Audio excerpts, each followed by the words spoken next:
So, okay. Is it just Kayode and Finn that has access to the video lectures? If you know you have access to the video lecture, can I see your hand? I think we're about 21 on this call. So 2 people has access to the video lectures. Okay. All right then. Okay. I just wanted to ask. Okay, you can put down your hand. Thank you. Thank you, Finn, thank you, Kayode. All right. So moving on to what we have to discuss today. Today we're looking at corporate governance as a topic. We're looking at the scope of corporate governance and the approach to corporate governance. So we're going to look at the meaning of corporate governance. We're going to look at the meaning of corporate governance. We'll talk about the concepts of good and bad governance. We'll look at it. What does it mean when you say you are governing, you are doing it right? Let me put it that way. And what does it mean when you are not doing it right? We'll also look at stakeholders theory. We consider what does it mean when you hear stakeholders theory, what should come to your mind. And we're also going to talk about the agency theory. And we'll also look at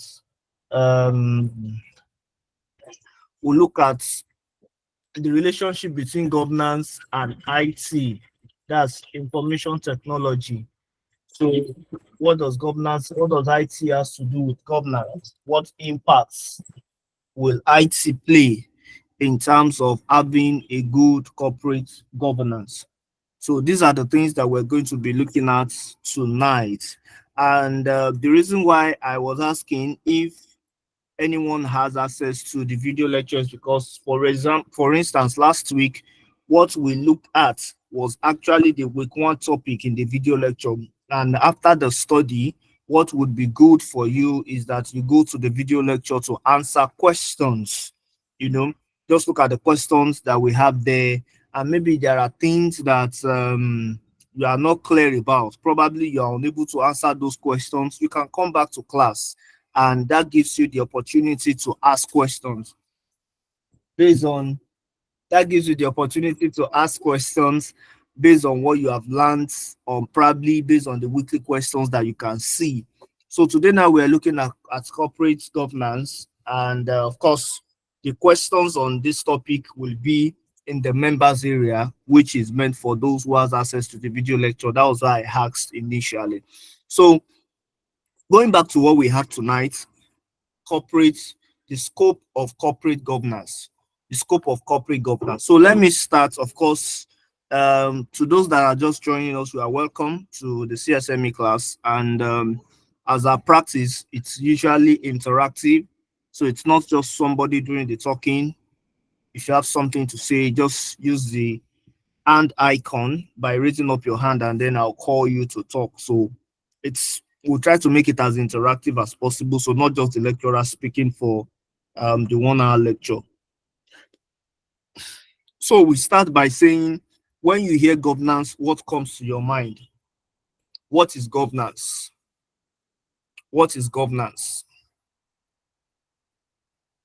So can I see, does anyone want to try? I feel like calling Olamide. Olamide, can you tell us what's your definition of governance? When you hear governance, what comes to your mind?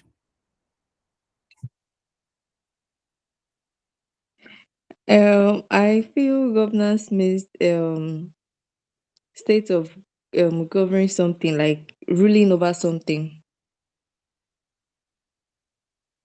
Okay. Governance means ruling over something. You said the state of governing something. Like I used to tell my student that when you are asked to define a concept, be careful as much as possible not to mention that concept in your definition, unless it is necessary, or probably you cannot define that concept without making mention of the concept itself. By the time you repeat the concept in your definition, it tells the examiner that you don't really understand what you are asked to explain. Okay, that being said, let me hear from Aliu Isha. Sir, can you tell us what's your definition of governance?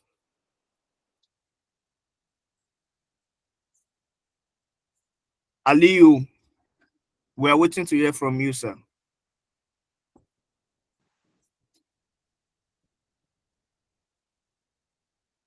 Aliu, if you are speaking, you are muted. We can't hear you. All right. While we are waiting to hear from Can Aliu, does any other person? Okay. Hello, good evening. All right. Good evening, Aliu. We can hear you now. You may please speak. Hello. Yeah, we can hear you. Okay. It seems Aliu is struggling with his network. So, does any other person has something to say? Who else wants to help with the definition of governance? Anybody?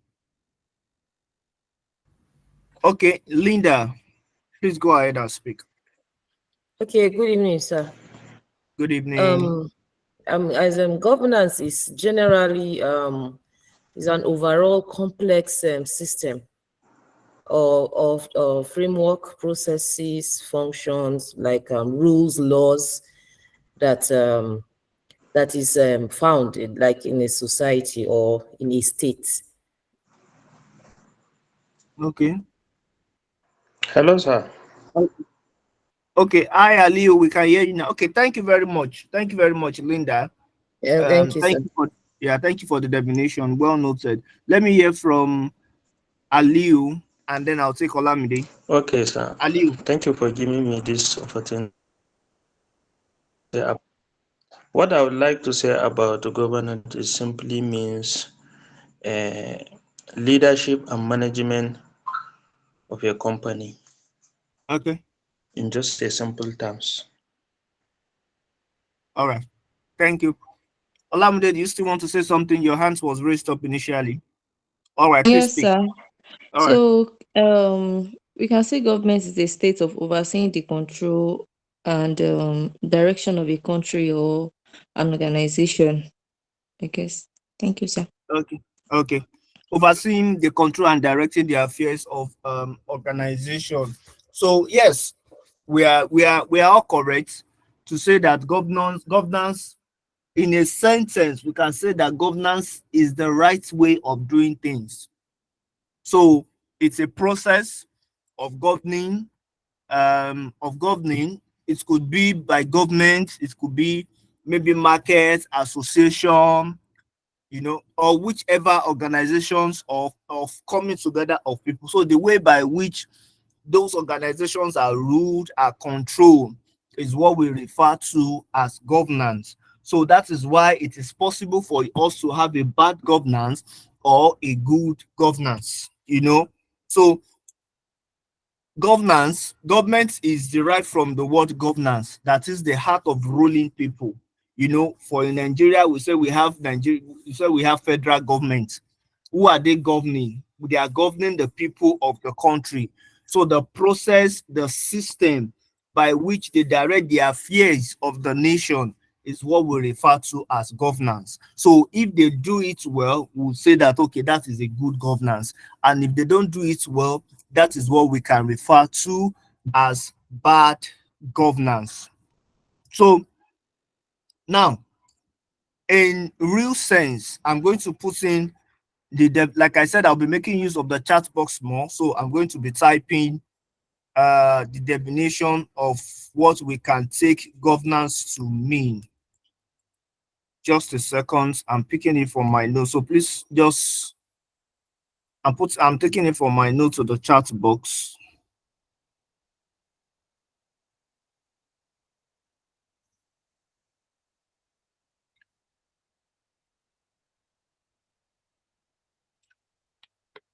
Just spare me 1 second. I need to.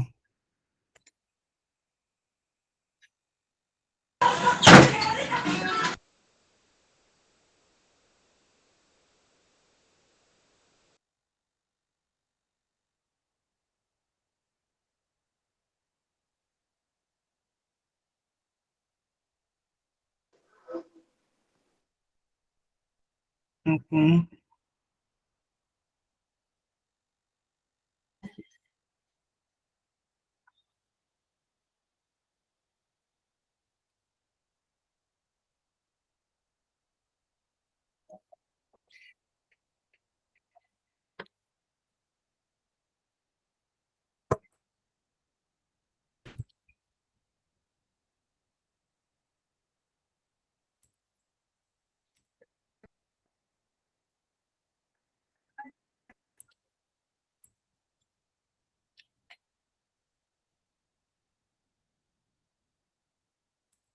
Da-da-da-da.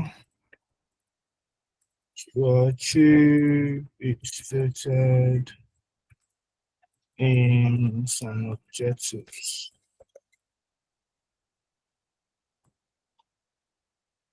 Okay.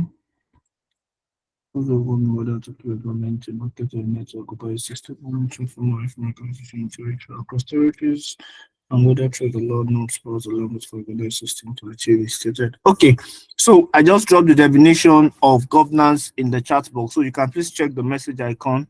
You will see the definition of governance. Just for the sake of people that want to take notes, you can see the notes there and pen down something.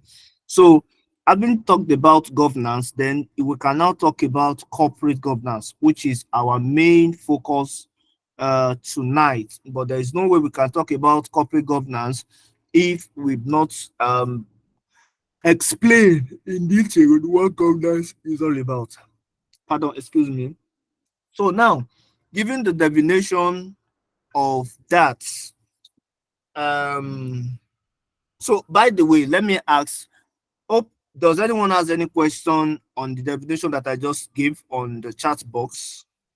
I want to believe it's clear enough that governance is all about the processes of governing. Maria, Miriam just laughed. Anything?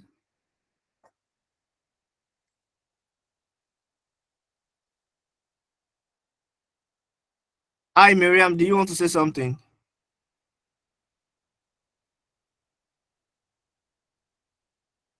Okay, let me assume that that was not for me.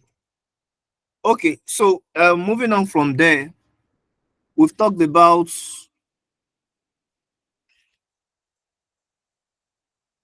we've talked about governance, that it's all about the process of governing, whether in a formal or informal organization, a territory, and of course, in order to achieve the organization's stated aims and objectives.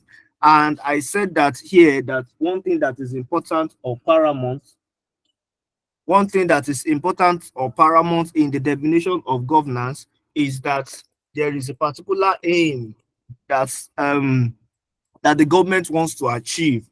For instance, when our president was coming on board, he during his manifesto, during his primary election, there were some things that he said he was going to do, which we refer to as agenda or what we can call propaganda. These are the things that we should expect from him. That is his main aim, or that is what we can call the aims and objective of his governance. And the same way it is applicable to government, it is also applicable to institution. Every even religious organization has their vision, they have their mission, they have what they want to achieve. So, and the process of doing all those things, of achieving these aims and mission, these aims and objective, these goals and targets, is what we refer to as corporate, as governance, So, taking it from there, what would you now say corporate governance is?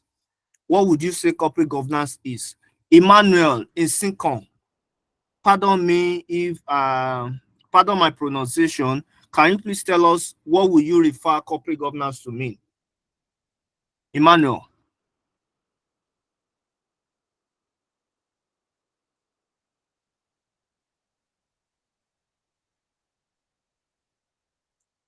Hi, Emmanuel. We are waiting to hear from you. Okay, can you hear me? Hello? Okay, go on. Yeah, I believe the term governance was propounded by the Lord Cadbury report of 1963, Okay. and from my little understanding, it states how the company should be governed so that Okay. they meet the needs of the various stakeholders, Mm. sup- suppliers, and the rest of them. So Sorry, he also sorry. So, he also Emmanuel, ca- he also called for transparency in their records. I think it should be done in a transparent manner. okay. Are you talking about governance or corporate governance now? Okay, I was talking of corporate governance. Okay. Because initially you were referring to governance as it was defined in 1963 thereabout. So my No, no, definition no, no. was actually for you to define corporate governance. So is that what you are defining? That's what I'm trying to Explain. define. Yeah, corporate governance. Okay. So please take it again. I should take it again. Yes, please. I said corporate governance then was propounded by the report of Lord Cadbury Mm-hmm. in 1963 UK. Mm-hmm. So it stated for transparency and clarity Mm, in the records and the financial records to its mm, different users, the suppliers, the shareholders, mm, and the rest of them. mm. Okay. So fantastic try. Let me put it that way. Fantastic try. So what you have so please you can please mute your mic so that I can speak. Okay. All right. So fantastic try, Emmanuel. So what you have just told us is what I will refer to as the concept of good governance, transparency, disclosure, accountability, clarity of records, and all of those things. But that is not corporate governance in its real essence. When you're talking about governance, corporate governance, when you hear corporate, the word corporate is taking the word corporate can be said to mean is the word that make up the word corporation. You know what I mean is that from corporate, ION makes it corporation. So corporation came out from the word corporate, right? So when you hear corporate, you should think of an organization. That's the first thing. So, and of course, so if you had said something like, and I've said that governance talks about the processes of governing, the processes of getting things done, whether in a good way or a bad way. So maybe we can say that corporate governance is just the processes, of getting things done in an organization. Or you can say that corporate governance is just the processes of getting things done in a corporation, or well, maybe companies or organization, as you may want to put it, just using interjection of words. So that is just a simple definition of corporate governance. Corporate governance is a system by which companies are directed and controlled. So it's about giving, you will see my note that said that it's about giving a lead to a company, monitoring what is going on, and of course, making a proper decision. So that is the meaning of corporate governance. Pardon me, I want to put the notes again in the chat box. This is the definition of corporate governance.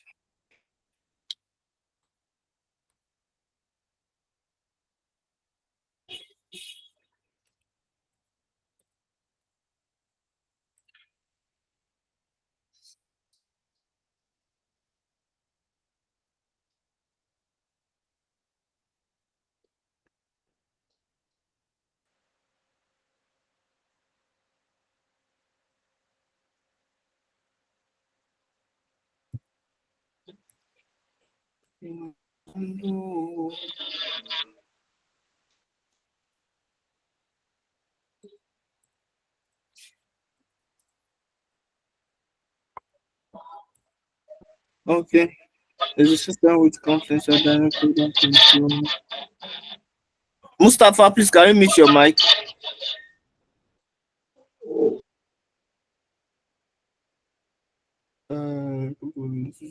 Companies are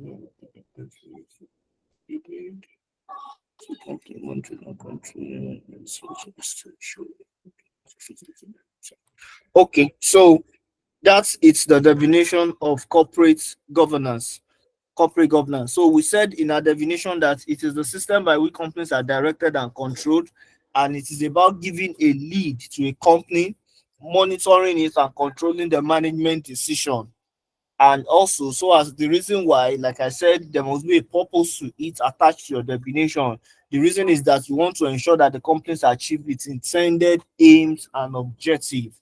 So, because of course, if there is no aim and objective, there's no point having corporate governance in place. There's no point saying we have a stated aims and objective to achieve, because there is something we want to achieve is the reason why we are putting corporate governance in place and in check.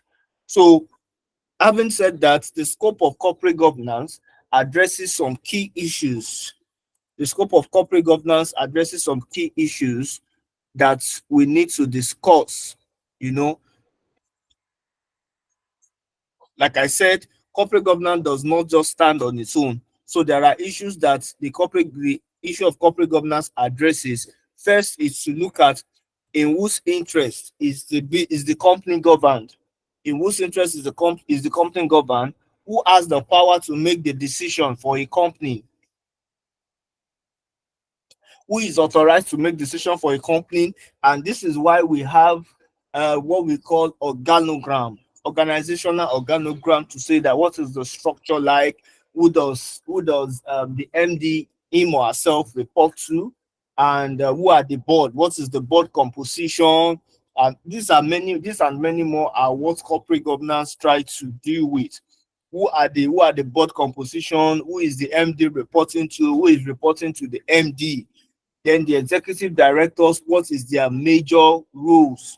That is why you see in some organization we have executive director operations, executive director finance, executive director marketing, and all of those things. So these are the top people when it comes to those functionality that you can refer to and ask questions where there is need for clarity. So who has the power to make decision for a company? In what manner are those powers used, and how are the risks managed? So these out of many things are what corporate governance try to address. So that's why you see that we have some organization we even hire a risk manager.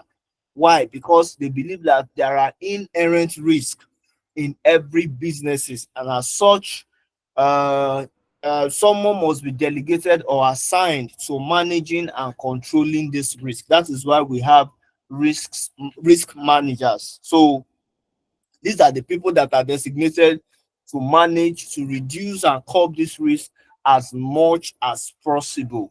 So that is the scope of corporate governance. That is some of the key things that corporate governance tries to address. And like I said, some of these things are what we're still going to look at in detail as we continue the class. So now, let me ask, why is it important for an organization to be properly governed? So I need a contribution on this. Why do we think is important? Why must an organization be properly governed? I'm waiting for responses.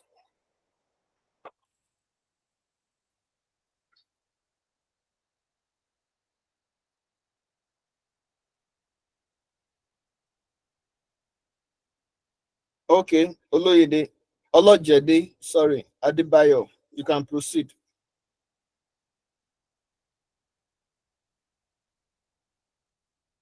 Okay, good evening. Good evening. Yes, sir.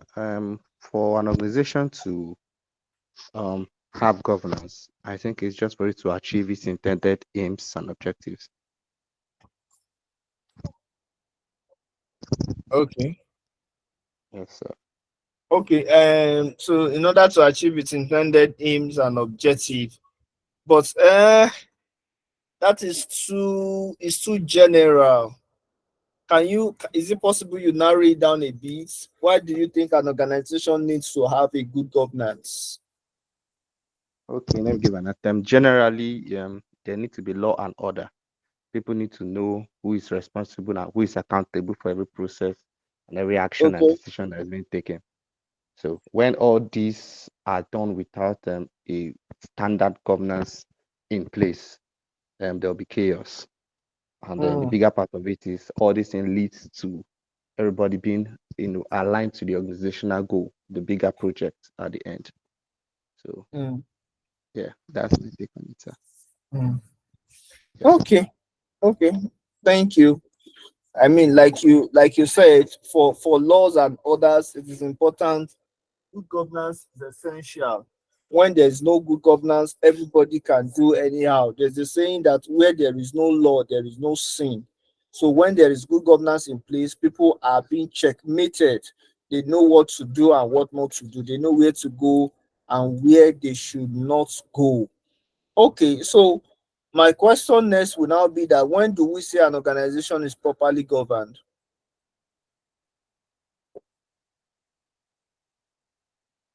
When do we say an organization is properly governed? Okay, you made mention of governance being good, both good and bad. It means Okay. a good government, a good governance which probably achieve its aims and objectives by carrying people along, so people feel a sense of belonging as they achieve Okay. those little goals and objectives and gives the additional goals. Some bad governance too may achieve aims and objectives, but people might not really feel its impact. So So so so when an organization is not achieving its goals and objective, can we necessarily say it's because of governance? um, we might not necessarily say that there might be some lack of stewardship in some processes. People have failed to be accountable for some processes. So governance is not a one person stuff. It's you delegate duties and people report back to you with integrity. So if all these things are not in check and place, I think we can't boldly say we have experienced a good governance, so to speak. Okay. Okay. Yes. All right. Olamide, you want to say something?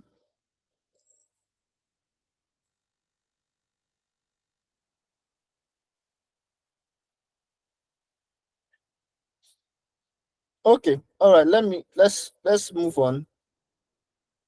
Let's move on. All right. I mean, fantastic definition. So we want to move on to the differences between good and bad governance. By the way, what he has said, I'm going to give more notes on it. So that's why I don't just want to stress it. So when I'm giving the notes, you see some of the things that has been mentioned in what he has said. Let's look at the difference between good and bad governance. The differences between the two. The differences between this, it's just easier to say that governance is when things are done well and all of those things. But what is the real difference between the two is what we want to consider, which I'll be posting on the chat box shortly.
Hello, colleagues. Are we together?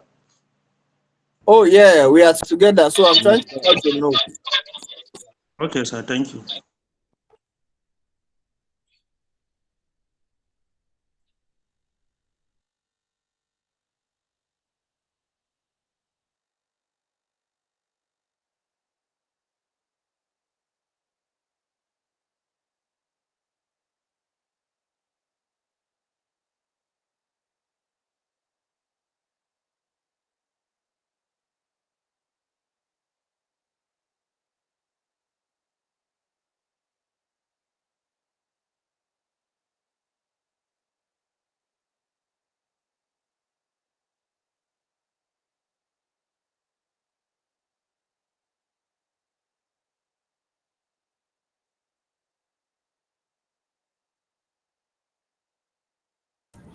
Okay, so I just type in one of the differences between good and bad governance, and like I said, of course, there are some certain laws that governs every organization. So we can say that a good governance is when those laws are there too, but when they are not adhered to, then bad governance is in play. So when an organization is ruled based on the interest of some selected people, maybe the personal interest of the directors or probably the largest shareholder in the company. So that is a bad governance. That is a bad way of ruling the people. So not ending there. So we're saying that when an organization is not ruled in the interest of all stakeholders as it should be, then that is a bad way of ruling as a leader and of course as leaders of organization. So here is another difference. So good governance, on the other hand, I said it occurs when an entity is governed by certain key concepts and practices that are supported by law. So this one means that directors follow the requirements of the law in directing and controlling the organization. So, and an example that you can look at is the one stated by Kama. So, for instance, like I mentioned, that Kama said that annual reports should be presented, and of course, accounts to should annual report and accounts should be presented to shareholders.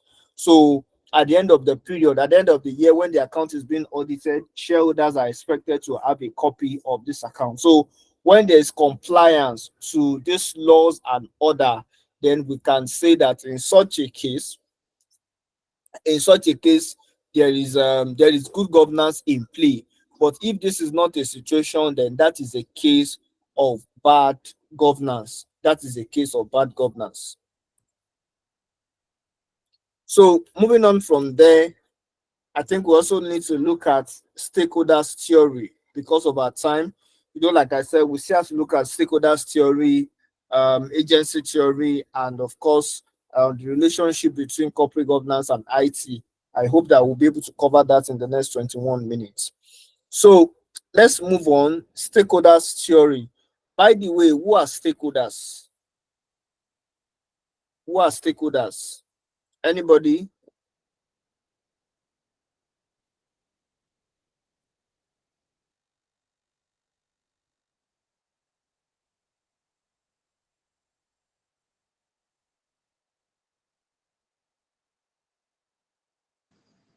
I think stakeholder could be defined as anyone in which the action and inaction of an organization may have positive or negative adverse on.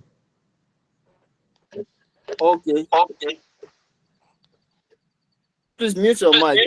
Okay. All right, thank you. Okay, very correct. I mean, I don't want to. I was expecting that probably you will also raise your hand, but apparently you just maybe you speak. So please, Emmanuel. I mean, very correct, and thank you Yes, for the submission. Emmanuel, let's hear you. What do you understand by stakeholders? stakeholders is anyone who has a stake or an interest in the company. They can be external, they can be internal stakeholders. External stakeholders, we talk of potential investors, talk of the government, then internal stakeholders, we talk of the employees, we talk of the customers, and so on. Your stake varies. All right, thank you for the elaborate definition. Akintola,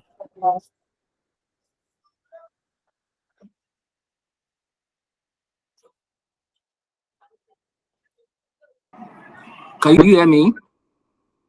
yes, we can hear you, sir.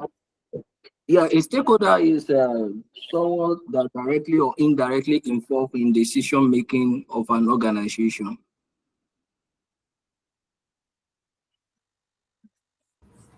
Oh, okay. Olayinka. When I can say a stakeholder is a person or group or organization with a vested interest or stake in the decision making.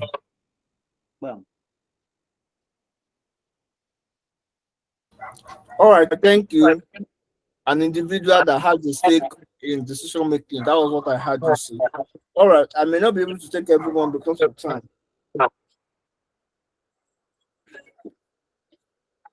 Stakeholders, they are those individuals or people who have special interest in the company, and this includes shareholders, employee, government, immediate environment that an organization is operating. I'm hearing my voice. Please, Emmanuel, can you mute? All right, thank you. So, as I was saying, stakeholders are those people who have special interest in a company, and they could include the shareholders, employee of the company, the society or business environment, or the environment where the business is located, the government, regulatory authorities, the auditors, and all of those people. So they are stakeholders because why?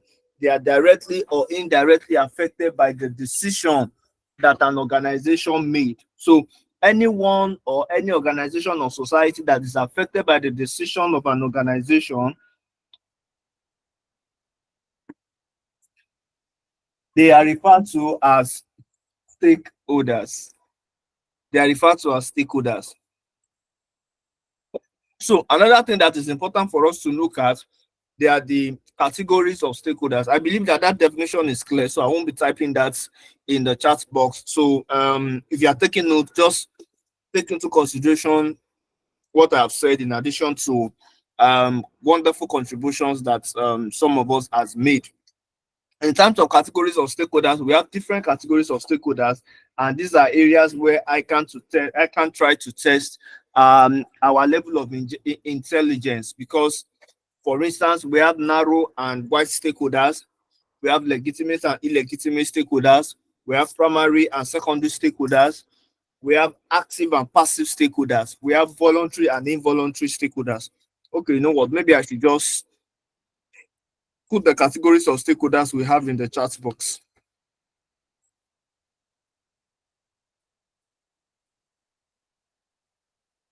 Um,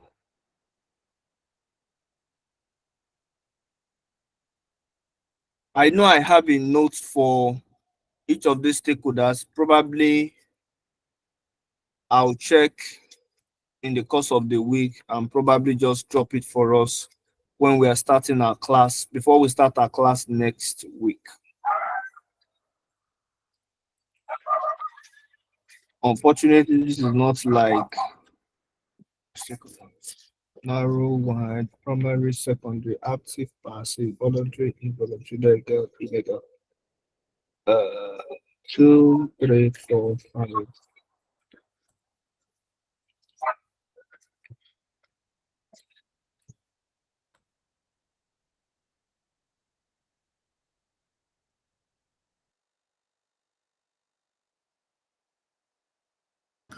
Okay, so these are the types, these are the categories of stakeholders: narrow and wide stakeholders, primary and secondary stakeholders, active and passive.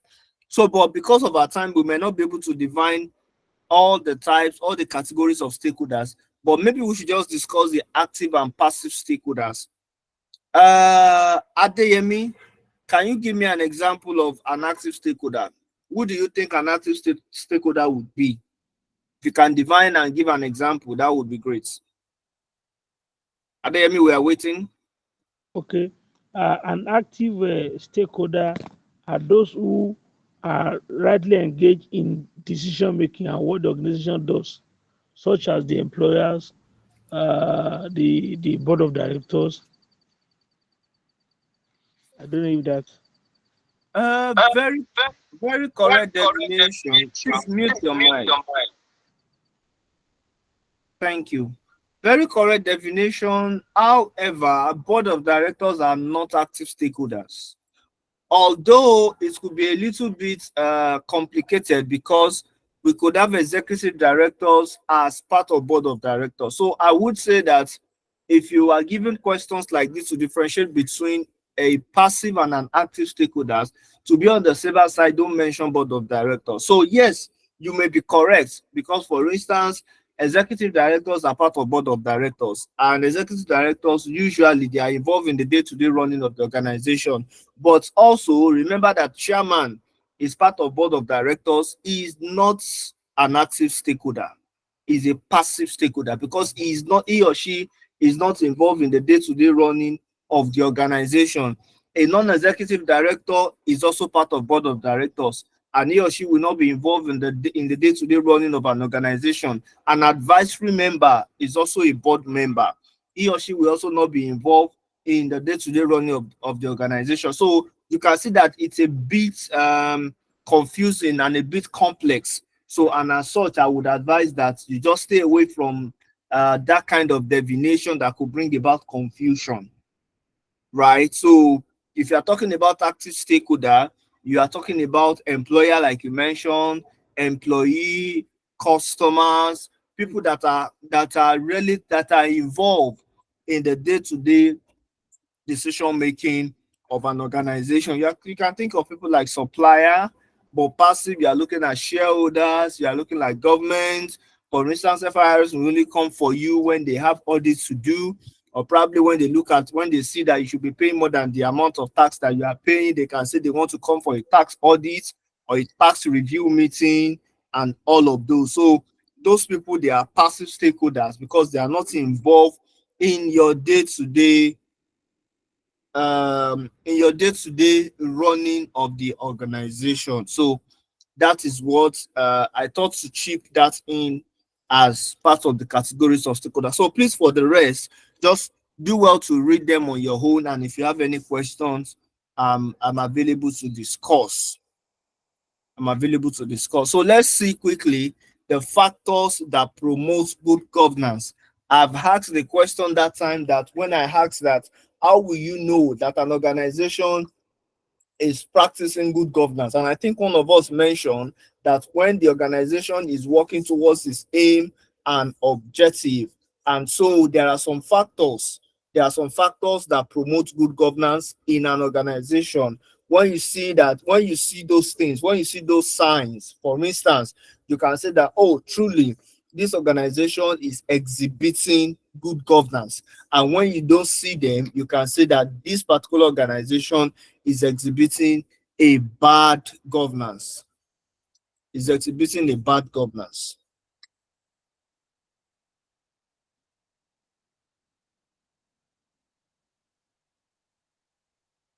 Oh, great. I think I found the definition. I found some of our categories of stakeholders. So maybe I can just drop them in the chat box. I can drop them in the chat box for us to read through before. Maybe you can do a screen grab of it, or probably if you know you are gifted in writing, you can quickly write them out before the class is over.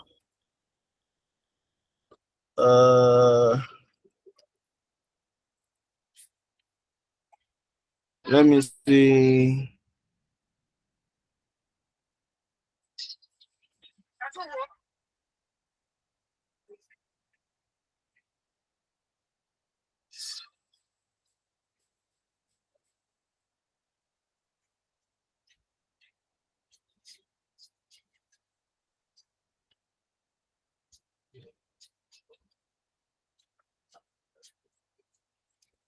Okay. So, for instance, this is a for instance, this is the definition of narrow and wide stakeholders. So I've explained passive and active, so I may not need to just put that up again. I'm putting up, this is for primary and secondary.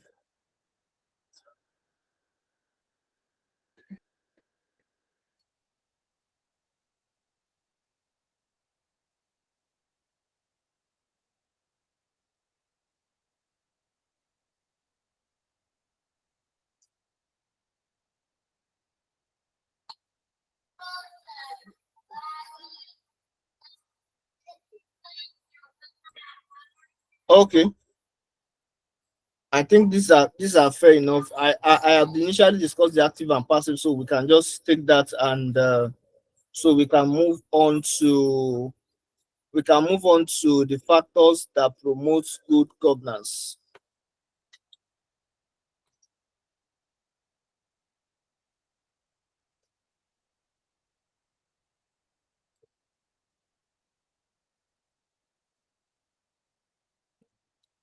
So the factors are quite a lot, but I will just try and put in some of them.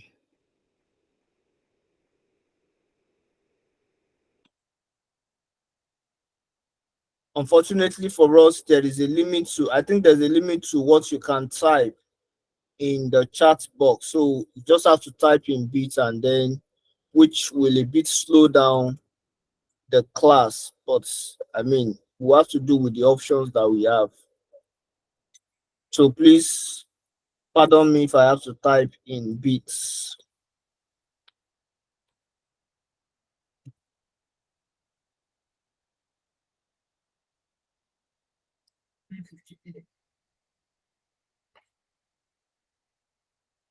So just pardon me if I have to type in bits.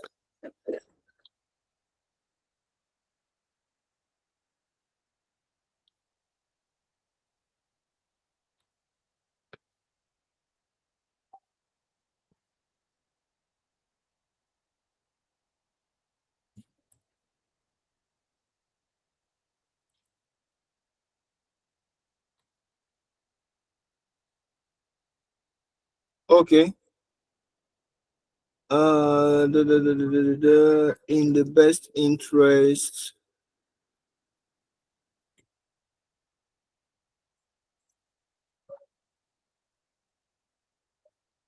that with opinions that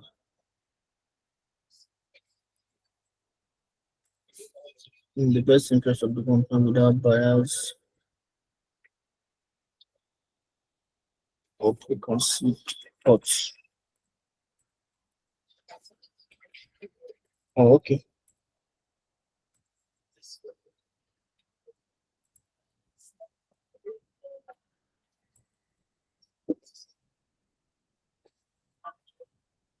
So these are the two. Let me try and give one more because of our time. Okay, let me give for honesty and integrity, which is very key, which is one key thing that some organization is lacking today, but unfortunately is part of the factors, part of the things that you will see in an organization and see that this organization truly they are exhibiting corporate governance.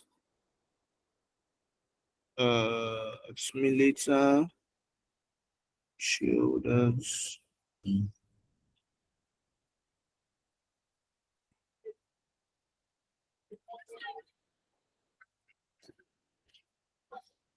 So the third one is honesty and integrity. And I said honesty is a virtue that is expected from everyone, and the same is applicable to the directors of a company. So they are expected to be honest in their dealing with the shareholders and other stakeholders, as this is one of the attributes of good corporate governance. So in essence, any organization that lacks these three key factors, of course, like I said, we have about 6 or 7 of them. So if you're on the member areas, congratulations. I'm sure you can see as much detail that you want there. So these are just part of the factors that we can say that they are part of factors that makes up a good corporate governance in an organization. So I'm just going to stop there. I want to take questions for the next 4 minutes. Anyone that has any questions, so please, questions, contribution before we call it an evening. Any question based on what we have discussed so far? All right, Adeyemi, please go on. Please, what are the corporate governance issues that are peculiar to corporate governance? What are they? Can you just... Okay, when you talk about, please mute. So when you talk about the issues of corporate governance, those are part of the issues that I said that the corporate governance will address. And I said one of it is that in whose interest is a company governed, corporate governance needs to address that. It's part of corporate governance issue. Secondly, who has the power to make decision? It has to be properly addressed. Who should give rights? Who should give instruction? So for instance, as the managing director, that's why we have, even in finance, there's what we call finance organogram. Who can direct who is the boss of who supervises whose work. So that is where we have structures. And that is one of the things that corporate governance, one of the issues that corporate governance needs to address. Then in what manners are those powers used? On what at what point can a non-executive director call the finance director to do a finance the head of finance, for instance? At what point can the non-executive director call the head of finance to do something or get things done? So these are some issues that we see, a culture issue that we see in an organization that corporate governance try to address. And of course, how I risk manage. And that was where I was making mention of an organization that needs to hire a risk manager, to ensure that risks are properly controlled and managed, and there are no excessive. Of course, we know that there are inherent risk. Inherent risk is the amount of risk that an organization finds it difficult to control, and those risks that are outside the control of an organization, those are inherent risk, right? Or some people call it residual risk. So these are risks that are embedded in a business. So for every business, like they have their risk. There are risks that comes with doing that business. So of course, corporate governance also needs to address the issue. What are the risk mitigation techniques that we need to put in place for this kind of business to thrive?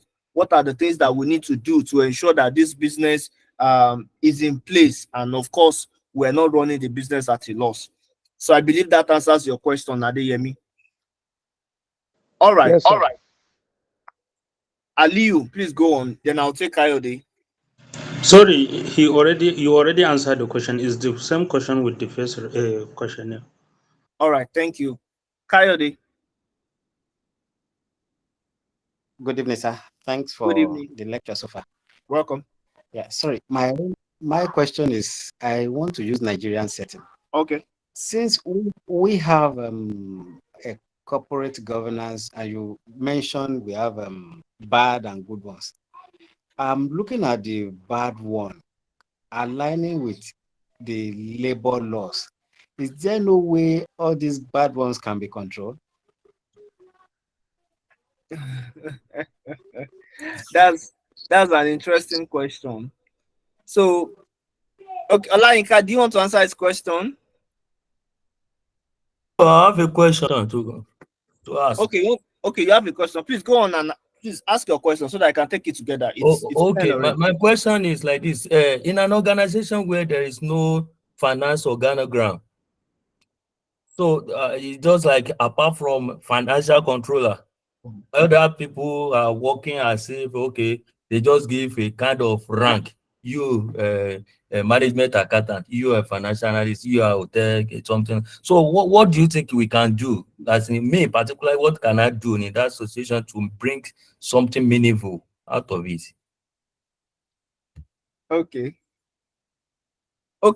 So if I can get your question, Olayinka, you are saying that in an organization where there is no organogram, where we have people just doing things in their own way, right? Yes. Like, so what can you do in order to put in structure? to That what to you're saying? yes, to bring that kind of policies, as in to introduce it, so that, because apart from that financial controller, others, they are just giving the kind of position there's no organogram, finance, especially finance, so that you can move from one level to the other. So it's at times. Let me start from the second question, or from the first question of Olayinka. I'll still come back to Kayode, and then I'll close from there.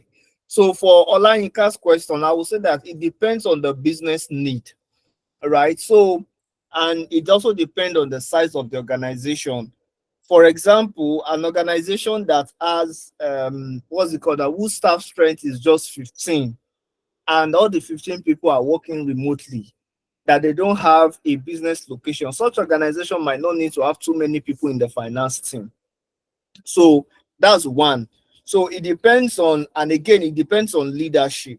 So it's not only the finance department or maybe the finance director that can do that. So one thing I used to tell people is that know that even in the fact that we are the head of finance, or the fact that you are the finance director, does not mean you can make the sole decision about the finance department. All other directors also, in as much as they are shareholders, they also have a say in the business, unless if it's a one-man business that is just it's just a sole proprietorship kind of, that is just someone that controls the in and out of the business. It's just somebody managing the entire organization.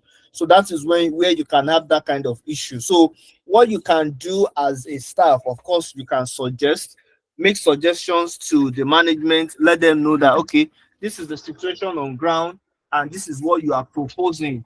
Of course, it's not something that you can do in a day. You will start by even having that noise. So you can start by having maybe recruitment, or all of those things. For instance, you can have a junior accountant. If you are the finance director, can you hire a junior accountant that you can train?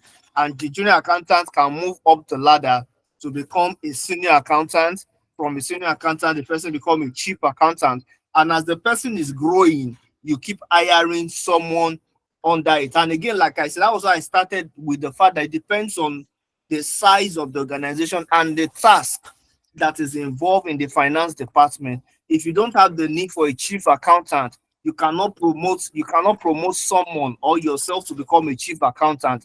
And once you have a chief accountant, you know that there is need for an account officer. So as the business is expanding, then the business need begin to increase, and of course the staff strength also needs to increase. So, and as the staff strength is increasing, then that is when we can now have layers of growth. That's when we can now have structures, people moving from one cadre to another, and all of those things. But if it's an organization that the business need does not demand 5 people to be in the finance department, then there might no need for such growth. So it first starts with the organization growth itself, then it can now be cascaded down to the department, and then we can have that structure put in place. So for Kayode talking about what's it called now? For Kayode talking about bad governance, is there not something that we can do, since we know that there's good governance, especially to minimum wage, I guess, and all of those things? So yes, I would say that there is something that we can do, but governance cannot be done without government. The people making policies, people makes policies, and policies are not formed outside the people in power. So there is a saying by one of my friends that the Nigeria situation will be good when the power of the people is higher than the people in power. So when the power of the people, when people have a voice, and by that time we know that our voice also matters, and all of those. So really, I would say there's good governance, there's bad governance. So when the governance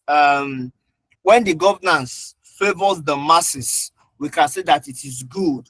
But when it doesn't favor the masses, we can say that it is not good. So in the case of Nigeria, it's a function of people making the policies. the procedures, and all of those. So if they make a good decision, we can say that they are practicing good governance. And if they don't make a good decision, we can say that they are practicing bad governance. So that is it about governance and as it pertains to our country, using Nigeria as a case study. So that is that. So on this note, I think this might just be a convenient junction to round up. So thank you everyone for your time. Thank you for taking out time to attend the class. And by God's grace, we meet next week. If we are able to, if we have more time next week, we'll probably just look at what we have studied thus far and see if we can push it further. Probably we can just rush because we didn't finish what we have for week 2. But I want to encourage everyone, just if you have access to the light to the if you have access to the class, not to the class now, to the video lectures, I meant to say, if you have access to the video lecture, please just go through it. You will see the entire thing of week 2 there, and of course you can answer the question in the members area. But next week, if we're able to rush what else we have in week 2 before we move to week 3, if not, you might just have to refer to the members area to have access to the remaining lectures. All right, Emmanuel Omuturike, Yes, sir. something quickly before we go. I wanted to ask you, sorry, how can I get access to the video distant lectures? Okay, so maybe you can reach out to Starry Good Admin. They are the one in charge of video lectures, and then now you can have access to it and all of those. So just you can reach out to Starry Good Admin on maybe on Telegram. Igbo Asoye. Okay. Please, can we revisit what we did today? If we want to get what we did today again, how can we get it? If you want to get what we did today, yes, I want to listen to it again. I really will not know. That is why I used to encourage active participation in the class. So once we log off now, everything that we have discussed will go off, and I'm not sure. I'm not sure the class is being recorded. Admin would be the one to answer that. But like I mentioned, if you have access to the member area, it will be good for you. You can have access to some of the things that we discussed today there, and you can refresh your memory. Yeah. Okay, thank you. Yeah, and of course, we have people on the call. Maybe if you are in contact with any of them, anyone that take notes in the course of the class can help you as well with some of the notes that we've taken.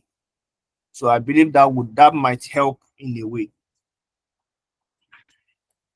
All right. So on that note, thank you everyone. I wish you the best of the weekend, a great week ahead, and of course, see you next week for week 3. Thank you and have a wonderful evening. Bye. Thank you, sir. Thank you, colleagues. Bye. Thank you, sir.